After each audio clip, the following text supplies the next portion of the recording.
The sky outside was gray as Wendy sat across from Elaine's spotless desk, watching her manager flip through the promotion application with practiced indifference. 5 years of sacrificed weekends, missed family dinners, and countless overtime hours were condensed into a 20-page portfolio that Elaine barely reviewed before setting it aside. "I appreciate your enthusiasm," Elaine said, adjusting her designer glasses. "But I've reviewed your application carefully. While your work has been adequate, I don't believe you're ready for senior management, perhaps in another year or two." Adequate. The word landed heavily between them. I maintained the department's highest client satisfaction ratings. I personally saved the Lawford account when others had given up. I haven't taken a full weekend off in 3 years. But I simply smiled and nodded, the professional expression I had perfected. "I understand. Thank you for the feedback." "I'm glad we're aligned," Elaine replied, already checking her watch. "The Ellison proposal needs your attention today. They've requested additional metrics before signing." As I gathered my belongings, Elaine was already typing an email, my disappointment instantly forgotten. I walked past the corner office that should have been mine with its window view and glass door where my name belonged. In the parking garage, I sat in my car and stared at my reflection in the rearview mirror. The woman looking back wasn't sad or angry. She looked focused. I started the engine and made 2 decisions that would change everything. I would cancel my upcoming vacation, and I would stop writing my daily operational guides. No one at the office realized it yet, but their flawless system was about to collapse without its unseen support. Before I explain what happened next, you might wonder why so many people feel stuck in careers where they're undervalued. If this story resonates with you, make sure to like and subscribe. I share a new career strategy every week that could improve your professional life. Now back to what happened after that meeting. My name is Amelia Carlton, and until that moment, I was the most dependable employee at Meridian Solutions. Not the most visible or highest paid, but the one who kept everything functioning while others took credit. I'm naturally methodical, with a near photographic memory for systems and processes. Growing up with 4 younger siblings taught me to solve problems before they escalated, a skill that translated perfectly into corporate work. When I joined the company 5 years ago, I inherited a complete mess. The previous team leader had left suddenly after a disagreement with management, taking all procedural knowledge with them. There was no documentation, no transition notes, not even passwords to critical systems. The department was in chaos. Clients were threatening to leave, and no one knew how to fix it. I spent 3 months rebuilding every workflow, staying until midnight analyzing spreadsheets and reconstructing client histories. I created detailed guides for every process, color-coded, indexed, and carefully organized. My manager, Elaine, never bothered to learn these systems. Why would she, when I handled everything smoothly? "You're a natural problem solver," she would say during performance reviews, always followed by a modest raise that never matched my impact. The company had recently secured a contract with Ellison Enterprises, a major client worth millions in annual revenue. I built that relationship from the ground up, staying late to match their overseas time zone and learning their industry thoroughly. Elaine attended exactly 3 meetings, mainly to take credit during executive reviews. Each morning, I arrived at 7:30 to prepare briefing notes for Elaine before her 9 management meeting. Each evening, I sent detailed updates on all active projects. In between, I resolved issues before anyone even noticed them. The morning after my promotion was denied, something shifted inside me. I arrived at exactly 9, not 7:30, not 8:45, exactly 9. I prepared no briefing notes. I responded only to emails addressed directly to me and ignored the rest.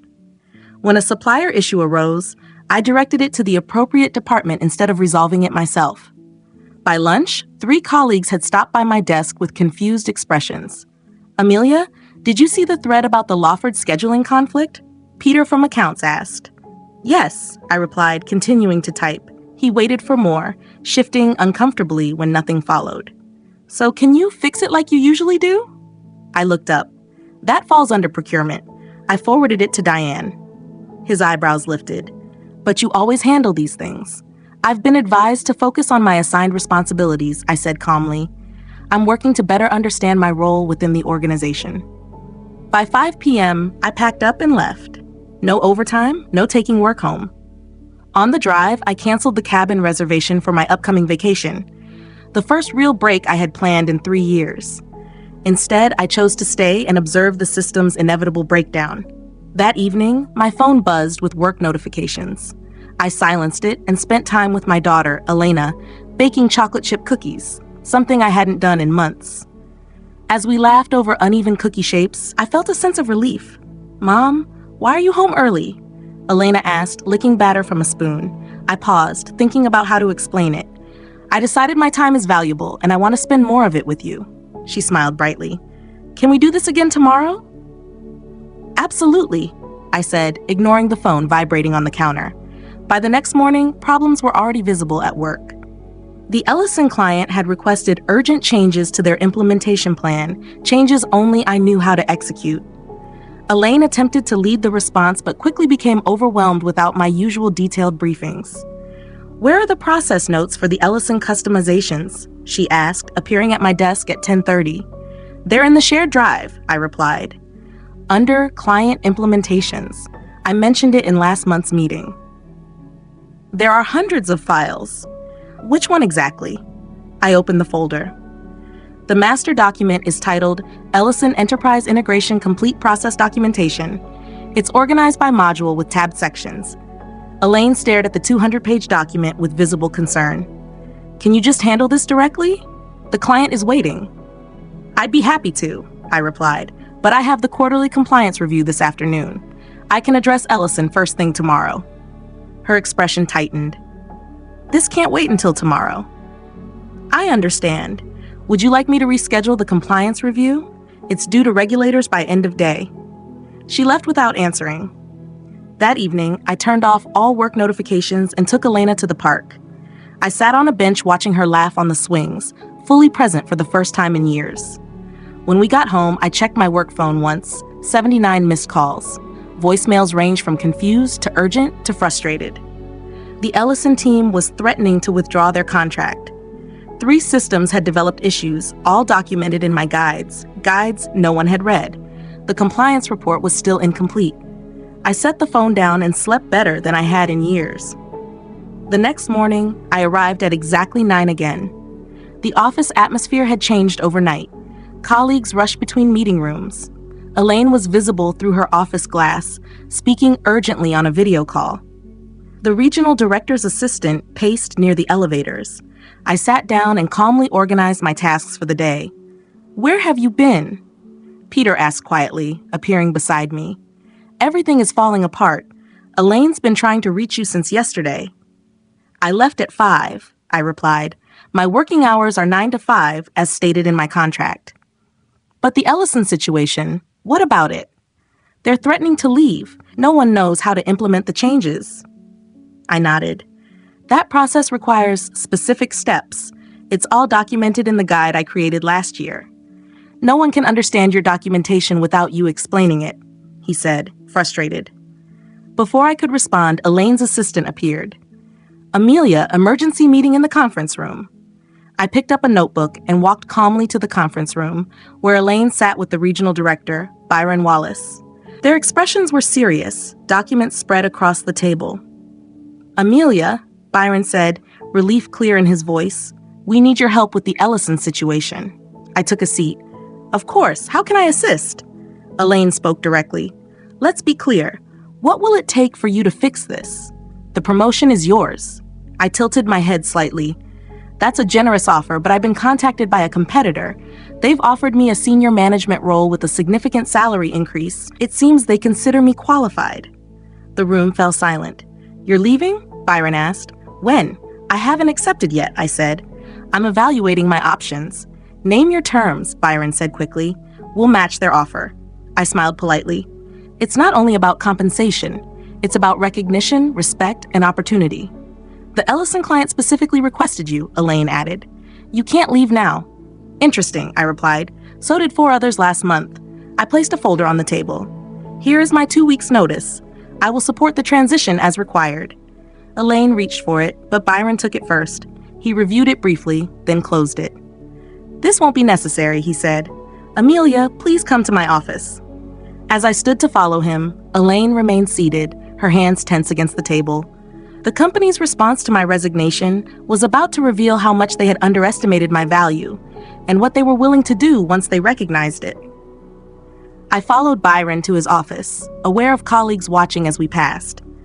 His office was minimalist yet impressive, with awards displayed neatly and large windows overlooking the city.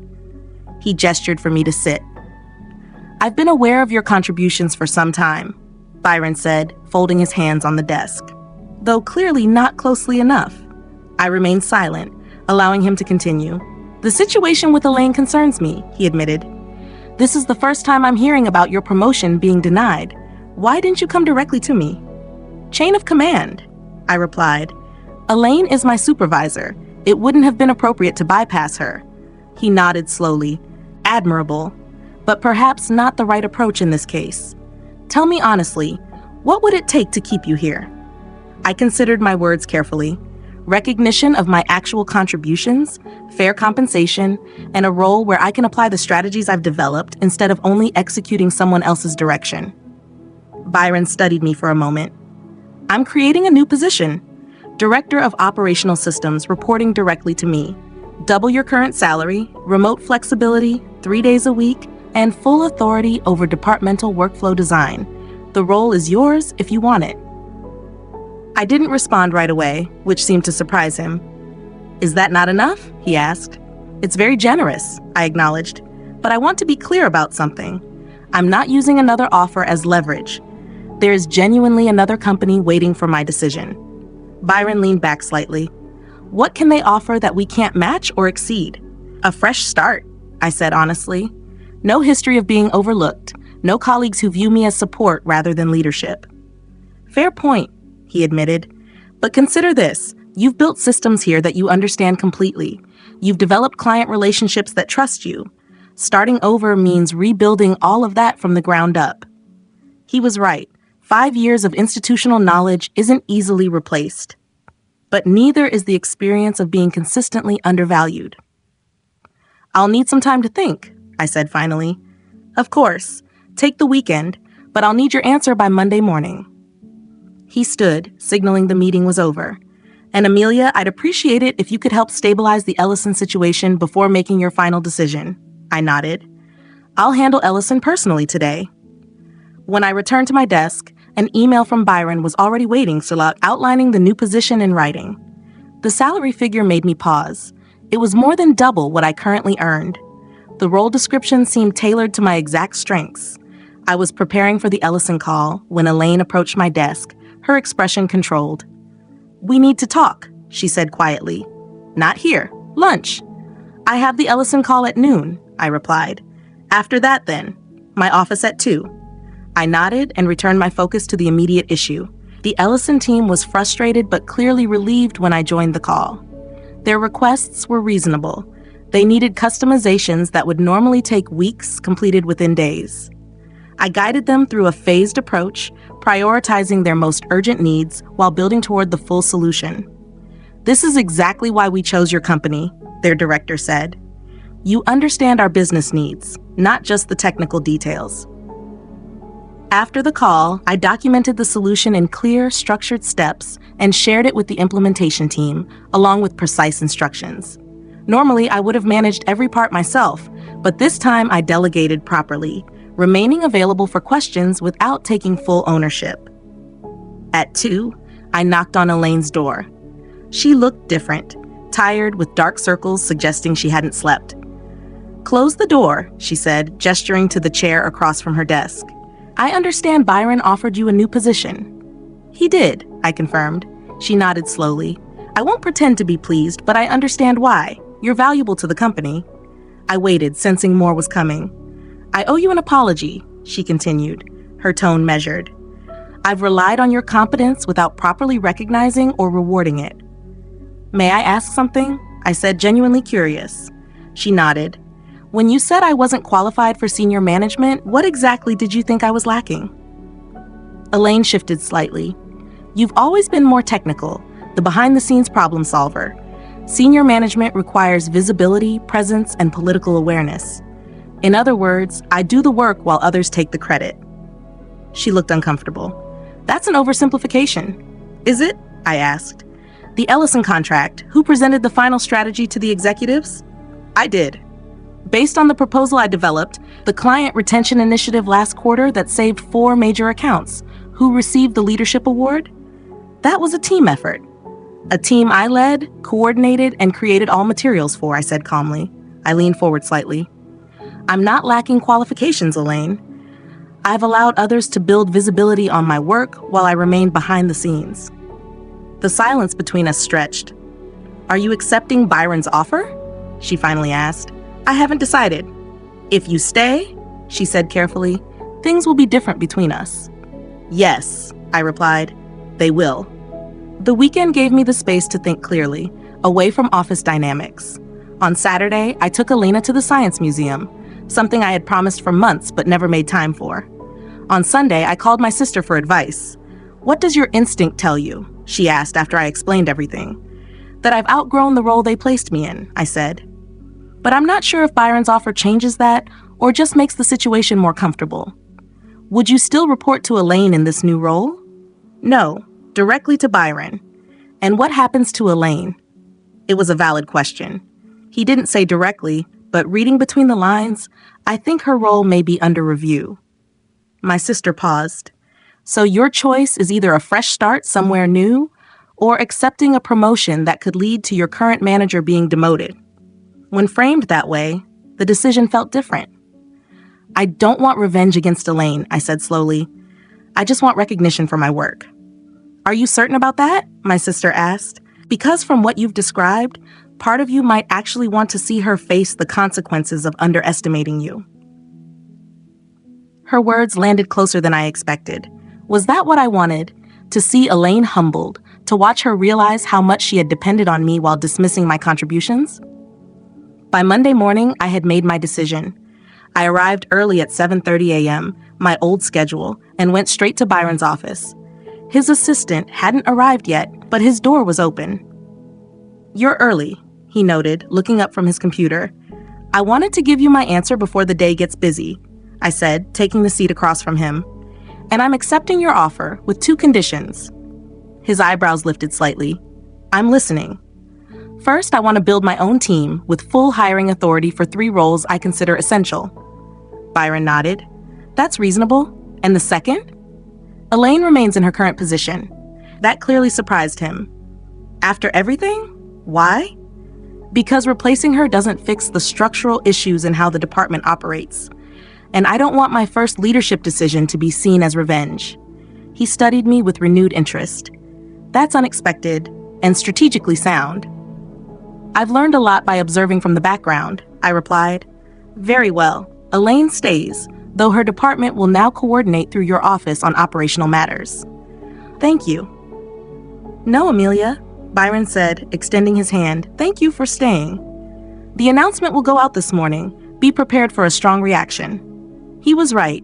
At 10 a.m., the company-wide email announced my new position and outlined my expanded responsibilities. My inbox quickly filled with congratulations, questions, and meeting requests. Peter stopped by my desk, looking slightly awkward. So you'll be my boss now? Technically, yes, I confirmed. Will that be an issue?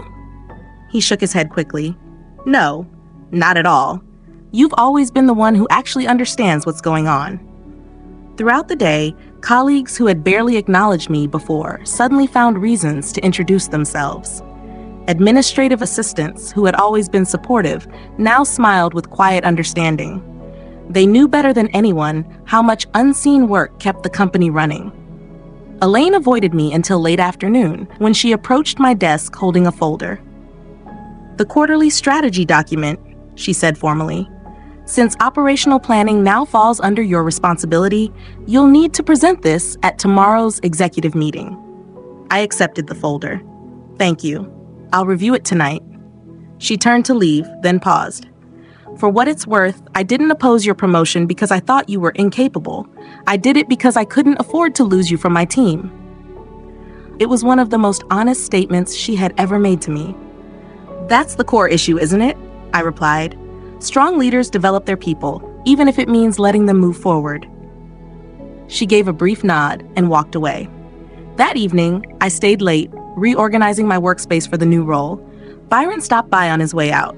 Still here? I thought you'd be celebrating. I'll celebrate this weekend, I said. Right now I'm planning. Planning what? How to make sure no one else in this company is overlooked the way I was. I handed him a document I had been developing. This is my proposed structure for the new department, including training programs to identify internal talent and develop it systematically. He flipped through the pages, clearly impressed. You put this together today? No, I admitted. I've been working on it for about 2 years. I just didn't have the authority to implement it. Byron shook his head slightly. Remind me not to underestimate you, Amelia. That's the idea, I replied with a small smile. 3 months later, the transformation was clearly underway. My new team included a highly capable systems analyst who had been overlooked in IT support and a process developer who had previously been working as an administrative assistant. Together, we streamlined operations across 4 departments, reducing overtime by 40% while improving productivity metrics. Elaine and I established a professional working relationship. It wasn't particularly warm, but it was respectful. She performed well in client-facing roles, especially once she was no longer responsible for operational details she hadn't fully understood. In an unexpected outcome, employee satisfaction scores across the division improved significantly. The Ellison contract expanded to include 2 additional service lines, specifically requesting involvement from my new team. Their CEO personally contacted Byron to commend the company's improvement in operational performance. On a Friday afternoon, 6 months after my denied promotion, I left the office at 5 p.m., a routine I maintained despite increased responsibilities. Elena was waiting at home, her homework spread across the kitchen table. How was work, Mom? She asked, looking up from her math exercises. Productive, I said, setting down my laptop bag. We launched the new training program today. 25 employees will now have development opportunities they didn't have before. Like you didn't? Children often notice more than we expect. Yes, I said, exactly like that. She thought for a moment. That's a good way to fix things. Instead of getting upset, you're making it better for others. I smiled, recognizing the clarity in her perspective. Sometimes the most effective response to being undervalued isn't frustration.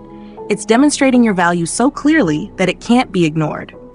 That evening, as Alina slept and I reviewed materials for Monday's executive meeting, my phone buzzed with a message from Byron. Board approved your promotion to VP level effective next month. Unanimous vote. Elaine gave the strongest recommendation. Congratulations. I set the phone down, feeling a quiet sense of fulfillment. This wasn't about winning or proving anyone wrong. It was about finally being recognized for what I had always been capable of contributing. The corner office with my name on the door was a benefit, but not the real achievement. The real success was improving a system that had failed not only me, but many others whose consistent work had gone unnoticed.